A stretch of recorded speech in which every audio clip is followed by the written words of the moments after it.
అంటే కంప్లీట్‌గా నాన్నని మీరు వదిలిపెట్టేసారా? లేకపోతే కలుస్తుంటారా? వదిలిపెట్టడం కాదు, అప్పుడప్పుడు కలుస్తూ ఉంటాం. ఓకే. ఎంత ఫ్రెండ్లీగా హ్యాండిల్ చేస్తే ఈ విషయాలు సెన్సిటివ్ టాపిక్ అది సార్. ఇంకా అవును. అవును. సో అంటే కలుసుకునే బయట మామూలుగా ఎక్కడన్నా ఎప్పుడైనా యాక్సిడెంట్‌గా కలవటమేనా? ప్లాన్ చేసుకుని ఏం చేయము, కానీ ఒకవేళ అనుకోకుండా కలిసినా కూడా మేమందరం బాగానే ఉంటాం అందరితో. ఓకే. సో అంటే నాన్న గూడా కిరణ్ గారు గూడా మీతో ఫ్రెండ్లీగానే ఉంటారా? ఫ్రెండ్లీగానే ఉంటారు ఎవరైనా. ఓకే. ఆ, ఇప్పుడు ఎందుకు సార్ ఈ గ్రడ్జ్లు ఉంచుకోవడం, లేకపోతే అది అవును. ఎవరికి బెనిఫిషియల్ కాదు, ఇగ్నోర్ చేయడం ఎవరికి బెనిఫిషియల్ కాదు. హ్మ్. మూవ్ ఆన్ అవుతూనే ఉండాలి ఇంకా. అవును. అవి మైండ్లో ఉంటాయి, అఫ్ కోర్స్ నా మైండ్లో ఉంటాయి, నా చెల్లి మైండ్లో ఉంటుంది. అవును. కానీ వాస్తవాన్ని అంగీకరించాలి గదా! అంగీకరించాలి. ఎందుకంటే ఇంకో బ్రిలియంట్ థింగ్ మా మదర్ ఎలా చేశారో తెలియదు కానీ మాకెప్పుడు ఆ ఫీలింగ్ కలగలేదు సార్. అంటే ఒక పర్సన్ మిస్ అవుతున్నారా ఫ్యామిలీ నుంచి, లేకపోతే ఒక రకమైన సపోర్ట్ సిస్టమ్ లేదా మాకు అనే ఫీలింగ్ ఎప్పుడు కలగలేదు మాకు. ఓకే. అలాంటి హార్డ్ వర్క్ చేస్తూ అంతే హార్డ్ వర్క్ ఫ్యామిలీ మీద పెట్టారు మమ్మీ. ఓకే. మీకోసం ఆ టైం కేటాయించేవాళ్ళు. అస్సలు ఎప్పుడు అనిపించలేదు అంటే మమ్మీ మాతో ఉండట్లేదా, మమ్మీ అసలు వదిలేసి తిరుగుతుందా. చాలా షోస్ చేశారు, అవును. అయినా కానీ ఆ ఫీల్. ఫారెన్‌కెళ్ళేవాళ్ళు గదా! యుఎస్కి వెళ్ళే వాళ్ళు, ఈ కాన్సర్ట్స్. నాటా తానా అన్ని అసలు చేస్తూనే ఉన్నా కూడా. అప్పుడు ఇక్కడ ఎవరు మిమ్మల్ని అమ్మమ్మ, తాత? అమ్మ మా తాతయ్య చాలా బాగా చూసుకునేవాళ్ళు.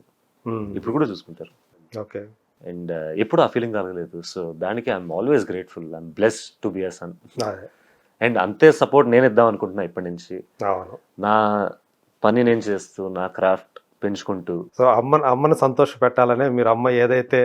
నా ఫస్ట్ గోల్ అది సార్. ఫస్ట్ గోల్ అదే, అమ్మని సంతోషపెట్టడం, అమ్మకి ఒక రకమైన కాన్ఫిడెన్స్ ఇవ్వడం నేను మంచి నటుండని.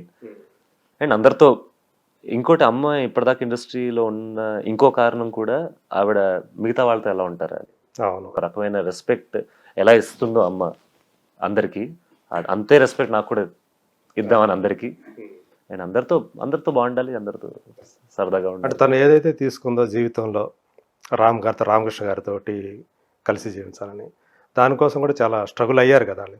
వద్దా అది అంటే మీ గురించి మీరంటే చిన్నపిల్లలు కాదు ఇప్పుడు. అవును. ఇద్దరు కూడా ఒక మెచ్యూరిటీ వచ్చిన వాళ్ళే.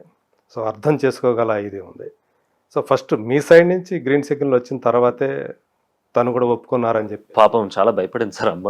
నేను సొసైటీ ఎలా చూస్తుంది? ఆ సొసైటీలో అంటే సొసైటీ కంటే అమ్మకి ఇంపార్టెంట్ ఏంటంటే, నేను శ్రేయ, నా చెల్లెలు శ్రేయ ఎలా మీరు ఎలా తీసుకుంటారనేది ఫస్ట్ అమ్మకు వచ్చే ఆలోచన కదా. ఆలోచన అది ఫస్ట్ భయపడతారు కదా సార్. భయపడతారు. అవును, ఎందుకంటే ఇవన్నీ చాలా సెన్సిటివ్ టాపిక్స్.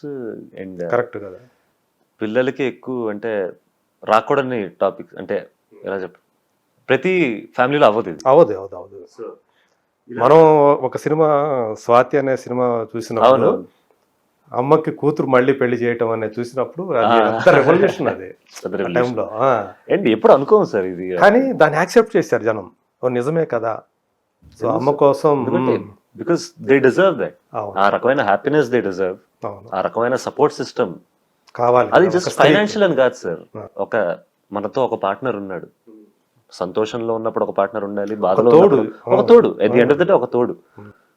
నాకు మా చెల్లికి ఆ సింపుల్ రీజన్ చాలు, ఆ తోడు కావాలి. అవును. సో మీకంటే మీరు రేపు పెళ్ళైన తర్వాత మీకు ఒక ఫ్యామిలీ వస్తుంది, మీ చెల్లికి ఇంకో ఫ్యామిలీ వస్తుంది. మరి అమ్మకి తోడు. ఇప్పుడు అలా అని కాదు, అంటే మేము పెళ్లి అయిపోయిన తర్వాత అమ్మను వదిలేసి, మామూలుగా చెప్పు. కానీ ఎవరికైనా ఏ మనిషికైనా ఆ తోడు అనేది ముఖ్యం. అవును. ఎల్లవేళల్లో ఉండవు కదా. సో నన్ను మా చెల్లెని పెద్ద కన్విన్స్ చేయాల్సిన అవసరం లేదు అక్కడ. మాకు ఓన్లీ థింగ్ ఏంటంటే, అంటే మిమ్మల్ని కన్విన్స్ చేసింది అమ్మ రామకృష్ణ గారా? ఎవరు కన్విన్స్ చేయలేదు సార్ యాక్చువల్లీ మమ్మల్ని. ఎందుకంటే నాకు చెల్లికి ఫైనల్లీ కావాల్సింది ఏంటంటే ఆవిడ ఆనందంగా ఉండడం. ఎందుకంటే నేను చెల్లి చాలా చూసాం, ఆవిడ ఎలాంటి జర్నీలో వెళ్ళింది, ఎలాంటి దీనిపైన ఇండస్ట్రీలో ఎంత స్ట్రగుల్ చూసింది అనేది. So at the end of the day, if she's choosing a person, నేను ఒకటే అడిగా, ఎంత కాన్ఫిడెంట్గా ఉన్నావు ఈ పర్సన్ మీద అని. She was very confident on that person. మేము కలుసుకున్నాం అండ్ నాకు చాలా నచ్చారు. అండ్ సింపుల్, ఒక తోడు అమ్మ డిసైడ్ చేస్తుందంటే why will we say no. So తను కూడా ఆ ఫీల్డ్ లో ఉన్న. నేను అది కూడా చూడలేదు సార్, అసలు ఏ ఫీల్డ్ లో ఉన్నాడని కూడా చూడలేదు నేను ఫస్ట్. మీ మైండ్ లోకి అది కూడా రాలేదు. ఎందుకంటే నాకు ఉన్నదల్లా ఏంటంటే మా అమ్మనలా చూసుకుంటారు. అవును. అండ్ ఆయనలో ఉన్న ఎమోషనల్ కెపాసిటీ ఎలా ఉంది, అమ్మని అర్థం చేసుకోవడానికి చేసుకోవాలి కదా. అవును. చేసుకోవాలి 100%. అవును. ఇవన్నీ చూసాను కానీ అది మస్ట్ కదా అది. 100%. అది మా అమ్మ పాప మిస్ అయింది, అదే ఆ ఎమోషనల్ సపోర్టే కావాల్సింది ఇన్ని సంవత్సరాలుగా. ఇన్ని సంవత్సరాలు. ఎందుకంటే మనకి ఈ ఇండస్ట్రీలో కావాల్సిందే నలుగురు ఫ్రెండ్స్, లేకపోతే మన అమ్మ నాన్నలు. ఈ ఎమోషనల్ సపోర్ట్ లేకపోతే ఈ ఇండస్ట్రీలో నడవడం చాలా కష్టం. చాలా కష్టం. ప్రతిరోజు ఒక టెస్ట్, ప్రతిరోజు ఒక స్ట్రగుల్. అలాంటప్పుడు తోడనేది కంపల్సరీ ఇంటికి వచ్చిన తర్వాత మనకి ఆ సపోర్ట్ అనేది ఇంటి దగ్గర ఉంటే వేరే లెవెల్ ఉంటుంది. అంతే కదా సార్. అండ్ ఇన్నేళ్ళు అది లేదు అని తెలిసినప్పుడు చాలా బాధేస్తుంది. అండ్ ఫైనలీ మనం రామ్లో అది చూశాను నేను, మా చెల్లి అండ్ మా తాతగారు అమ్మమ్మ గారు కూడా చాలా కన్విన్స్ అయ్యారు. అండ్ వాళ్ళు కూడా చాలా హ్యాపీగా ఫీల్. సో ఇప్పుడు అది జరిగిన తర్వాత సో మీరు చూస్తా ఉన్నారు అమ్మ హ్యాపీ, చాలా హ్యాపీగా ఉన్నారు. చాలా. సో మీకు ఆయన రామ్ గారు ఎలాంటి సపోర్ట్ ఇస్తున్నారు ఇప్పుడు? ఏంటంటే ఇప్పుడు నాకు మ్యాంగో టీమ్ మార్కెటింగ్ సపోర్ట్ చేస్తుంటే మేము పనిచేస్తూ ఉంటాం అప్పుడప్పుడు. ఒకవేళ ఏమైనా పోస్ట్ పెట్టాలంటే సోషల్ మీడియాలో కానీ, మ్యాంగో కింద ఉన్న ఛానల్స్లో కొంచెం ప్రమోట్ చేయడం కానీ, అంతేగాని స్క్రిప్ట్ విషయంలో అలా ఏం హెల్ప్ చేయలేదు. ఓకే. అంటే ఆయన సంస్థల్లో కూడా మీకు ఏమన్నా ఒక స్థానం కల్పించడం కానీ అట్లాంటిది ఏదైనా ఉందా? అలా ఇంకా ఆ మ్యాటర్ని అనుకోలేదు సార్. ఇప్పుడు నా ఫోకస్ అంతా నేను సినిమాల్లో పనిచేయడం కానీ. ఓకే. ఇప్పుడే బిగిన్ అవుతుంది. ఇప్పుడే అసలు లిటరల్లీ నేను ఇప్పుడు స్టార్ట్ అయ్యాను. మీరు 1 year ముందు ఈ క్వశ్చన్లు అడిగితే నాకు అసలు సమాధానం ఉండేది కాదు లిటరల్లీ. సో ఇప్పుడిప్పుడే start. Maybe in the future మేము కలిసి పనిచేస్తాం. I would love to work with him. Why not? ఎందుకంటే అండ్ ఫ్రీ బాయ్ గా ఉన్నారు ప్రస్తుతానికి. And he also gives me మీ ఎడ్యుకేషన్ అయిపోయిందండి. అంటే అండర్ గ్రాడ్యుయేట్ బీబీఏ చేశాను నేను ఢిల్లీలో. అక్కడ దాకా అయింది. మాస్టర్స్ చేద్దాం అనుకున్నాం కానీ కరోనా వల్ల అయిపోవాల్సి వచ్చింది. ఓకే. కరోనాకు ముందు అది అయిపోయింది. కరోనాకు ముందు అండర్ గ్రాడ్యుయేట్ అయిపోయింది. కరోనాలో ఆస్ట్రేలియా వెళ్దాం అనుకున్నాను నేను యాక్చువల్లీ. కానీ ఆస్ట్రేలియా వాళ్ళు 3 ఏళ్ళు బార్డర్ క్లోజ్ చేశారు. సో అండ్ నాకు ఆన్లైన్ చేసే ఇంట్రెస్ట్ రాలేదు. ఎందుకంటే ఆ ఎక్స్పీరియన్స్ కావాలి, అక్కడ ఉండే ఎక్స్పీరియన్స్ కావాలి ఫిజికల్గా అక్కడ. సో అది ఆగిపోయింది, ఇది మొదలైంది. సో చాలా రోలర్ కోస్టర్ రైడ్ అయింది సార్ మధ్యలో. ఓకే. సో ఇప్పుడు ఈ సినిమా సంబంధించి కూడా తను ఏమన్నా సపోర్ట్ చేస్తున్నారా రామ్? చేస్తున్నారు సార్. అంటే ఇప్పుడు తను కూడా రషెస్ చూసారు, తను కూడా కొన్ని సీన్స్ చూసారు, నాకు చెప్తున్నారు ఏది న్యాచురల్గా ఉంది, ఏది బెటర్ చేయొచ్చు, ఇలాంటి tips. Because he's also very experienced and he works in movies selections కానీ, మూవీ మార్కెటింగ్ కానీ. సో ఆ చనువు అయితే ఉందా తన దగ్గర? ఆ చనువు సార్ ఇంకా అప్పుడు ఫ్రీగా మాట్లాడుకోవటం కానీ అట్లా? మేము ఇద్దరం చాలా సైలెంట్ సార్. ప్రాబ్లం అక్కడ. తక్కువ మాట్లాడతారు కానీ నేను తక్కువ మాట్లాడతా, ఆయన తక్కువ మాట్లాడతారు. అఫ్ కోర్స్ మేము నవ్వుకుంటూ ఉంటాం, కలుసుకుంటూ ఉంటాం, హాయిగా ఉంటాం ఇద్దరితో. కానీ మా పర్సనాలిటీస్ ఏంటంటే ఎప్పుడు ఇద్దరు సైలెంట్ వ్యక్తులు ఉంటే చిన్న కాన్వర్జేషన్లు ఉంటాయి. అంటే ఇప్పుడు చూస్తే మాకు అంటే బేసికల్గా మీరు ఎక్స్ట్రావర్టా ఇంట్రావర్టా?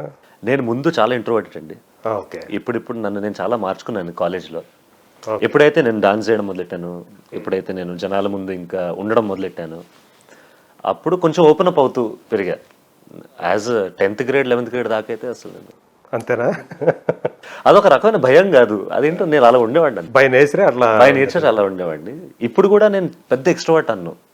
కొత్త వాళ్ళని కలిస్తే నేను చాలా మంచిగా ఉంటాయి, కానీ ఓపెన్ అప్ అవ్వడానికి కొంచెం టైం పడుతుంది. అంటే ఇప్పుడు కొంచెం సోషల్ గా మూవ్ అవుతున్నారు. అవును. అప్పుడు సోషల్ గా ఉండేది కాదు, అంతగా ఉండేది కాదు. ఇప్పుడు కొంచెం బెటర్, మనుషుల్లో కలుస్తున్నారు. ఇప్పుడు అందుకే సడన్ గా ఇన్ని కెమెరాలు సడన్ గా కనిపించేసరికి సో ఓవర్వెల్మింగ్. ఇప్పుడు నిజంగానే అన్ని రకాలుగా టెస్ట్ ఉంటుంది మీకు. టెస్టే sir. But I'm excited.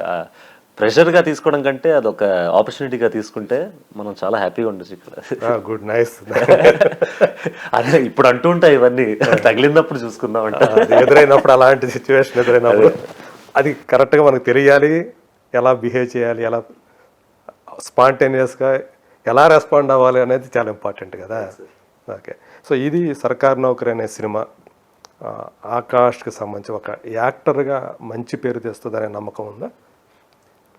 Akash హీరోగా కంటిన్యూ అవ్వాలనుకుంటున్నాడా లేకపోతే యాక్టర్గా కంటిన్యూ అవ్వాలనుకుంటున్నాడా? సార్ హీరో అనేది మనం చేసుకోలేము సార్. అది ఆడియన్స్ ఇప్పుడు అయితే మనం అప్రిషియేట్ చేసి మన వర్క్ మీద నిజంగా నమ్మకం పుట్టి వాళ్ళకి అలా అయినప్పుడే మనం చేసినప్పుడు అప్పుడు మనకి హీరో అనే బిరుదు కానీ స్టార్ అనే బిరుదు కానీ అప్పుడు ఇవ్వచ్చు. నేను ఫస్ట్ కాన్ఫిడెన్స్ ఇద్దాం అనుకుంటున్నా ఆడియన్స్కి. ఏంటంటే నేను యాక్ట్ చేయగలను అనే కాన్ఫిడెన్స్, నన్ను నమ్మచ్చు, నన్ను నమ్మి థియేటర్కి రావచ్చు అనే కాన్ఫిడెన్స్ ఇవ్వాలని ఉంది. సో ఫస్ట్ ఆర్టిస్ట్గా నేను కొంచెం ముందుకెళ్దాం అనుకుంటున్నా. హీరో అవుతానా స్టార్ అవుతానా అనేది ఆడియన్స్ చేతిలోనే ఉంటుంది. అది నన్ను నేను హీరోగా అనుకుంటే ఎవరికేం రాదు. స్టార్లా అనుకుంటే. సో ఆర్టిస్ట్గా నన్ను క్రాఫ్ట్ చేసుకుంటూ, ఒకవేళ ఇప్పుడు ఈ మూవీలో ఇంకా చాలా బాగా చేయొచ్చు అని చాలామంది అనొచ్చు, బాగా చేసామని చాలామంది అనొచ్చు. ఏ స్ట్రెంగ్త్ ఏంటో చెప్పొచ్చు, మీ వీక్నెస్ ఏంటో చెప్పొచ్చు. వీక్నెస్ చెప్తే దాన్ని కరెక్ట్ ఎలా చేయాలో నేర్చుకోవాలి, స్ట్రెంగ్త్ చెప్తే దాన్ని ఎలా మెయింటైన్ చేయాలో నేర్చుకోవాలి. సో నేర్చుకోవడం అనేది ఆగదు అది. అవును, అంటే నేను బయటకు చెప్పక్కర్లేదు, మీరు ఇప్పుడు చూసుకున్నప్పుడు మిమ్మల్ని మీరు క్యారెక్టర్లో ఏదైతే డైరెక్టర్ మిమ్మల్ని ఆ ఊహించుకున్నాడు కదా, ఆ క్యారెక్టర్ ఎలా రావాలనేది అది మీరు చూసుకున్నప్పుడు ఆయన ఏదైతే చెప్పాడో అలాగే చేశాను అన్న నమ్మకం కలిగిందే, ఎక్కడన్నా కొంచెం ఇక్కడ ఇంకా బెటర్గా చేసి ఉండాల్సింది అనే కొన్ని చోట్ల అనిపించింది సార్, వెరీ ఫ్రాంక్ గా చెప్తాను నేను. కొన్ని చోట్ల ఓకే ఈ ఎక్స్ప్రెషన్ బానే ఉంది, కానీ ఇంకోటి చేస్తుంటే ఇంకా ఇంకా బెటర్గా చేసి ఉండొచ్చు. సార్ అది నేను చాలా ఫ్రాంక్ గా చెప్తూ ఉంటా, చాలా ఇంటర్వ్యూలో కూడా చెప్పాను నేను దట్. ఇప్పుడు ఆపరేషన్ లేకుండానే మోకాళ్లకు ప్లాస్మా ట్రీట్మెంట్, మీ ఆర్థోపెడిక్ సమస్యలన్నిటికీ రోబోటిక్ టెక్నాలజీ ద్వారా తక్కువ ఖర్చుతో శాశ్వత పరిష్కారం, ఫ్రీ కన్సల్టేషన్, ప్రతి ట్రీట్మెంట్ పై 20% డిస్కౌంట్. ఈ ఆఫర్ కొద్ది రోజులు మాత్రమే, త్వరపడండి. V9 hospitals 9281465842.